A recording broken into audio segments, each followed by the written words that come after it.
Assalamualaikum warahmatullahi wabarakatuh. Perkenalkan, nama saya Muhammad Radiansyah dengan NIM S1B1222075 dari jurusan Administrasi Bisnis kelas B Fakultas Ilmu Sosial dan Ilmu Politik Universitas Haluoleo. Jadi pada kesempatan kali ini saya akan menjelaskan mengenai apa itu hardware dan juga software dengan secara lengkap. Mungkin langsung saja kita ke penjelasannya. Jadi yang pertama di sini saya akan menjelaskan mengenai hardware atau perangkat keras. Nah, hardware adalah sebuah perangkat yang terdapat dalam komputer yang memiliki wujud yang dimana dia dapat disentuh secara fisik. Nah, hardware ini memiliki kerjasama atau sistem komponen utama hardware ini meliputi adanya prosesor dan media penyimpanan, lalu juga ada hardware input dan output. Mungkin kita langsung ke penjelasan satu persatunya. Nah, untuk prosesor. Nah, dalam komputer ada yang namanya prosesor atau CPU, Central Processing Unit. Nah, CPU itu merupakan sebuah perangkat elektronik yang terbentuk karena adanya transistor yang biasanya berbentuk seperti chip. Nah, fungsi dari CPU ini untuk melakukan proses aritmatika dan juga logika dan serta mengendalikan operasional kerja komputer. Untuk kecepatan CPU ini tergantung dari jumlah transistornya dan juga kecepatan clock dari kontrol unitnya itu sendiri. Nah, contoh-contoh CPU untuk saat ini yaitu ada Intel dan juga AMD. Nah, lalu ke pembahasan berikutnya yaitu media penyimpanan. Nah, untuk media penyimpanan atau memori ini terbagi menjadi dua. Yang pertama ada primary memory atau biasa kita kenal dengan sebutan RAM. Lalu yang kedua ada namanya secondary memory atau yang biasa kita kenal dengan hard disk. Jadi yang pertama saya akan menjelaskan mengenai primary memory. Primary memory ini yaitu digunakan untuk menyimpan data atau instruksi yang sedang berjalan. Intinya primary memory ini digunakan untuk menjalankan sebuah program atau sebuah operasi.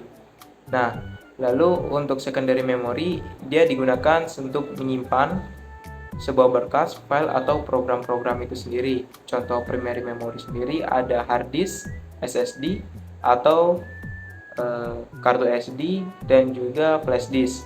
Nah, lalu yang ketiga ada hardware input dan output. Mungkin kita bahas dulu hardware input. Nah, untuk hardware input adalah yaitu alat untuk masukkan dalam sebuah komputer. Contohnya sendiri ada mouse, terus ada keyboard, lalu ada mikrofon dan juga kamera.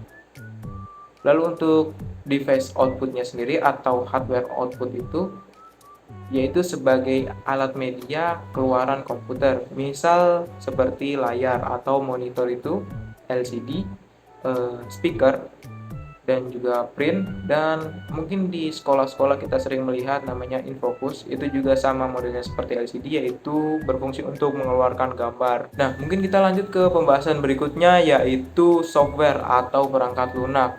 Software atau perangkat lunak biasanya berhubungan lebih dekat dengan yang namanya hardware karena memiliki fungsi utama untuk mengoperasikan dan menghubungkan antara hardware komputer yang ada di dalam komputer itu sendiri.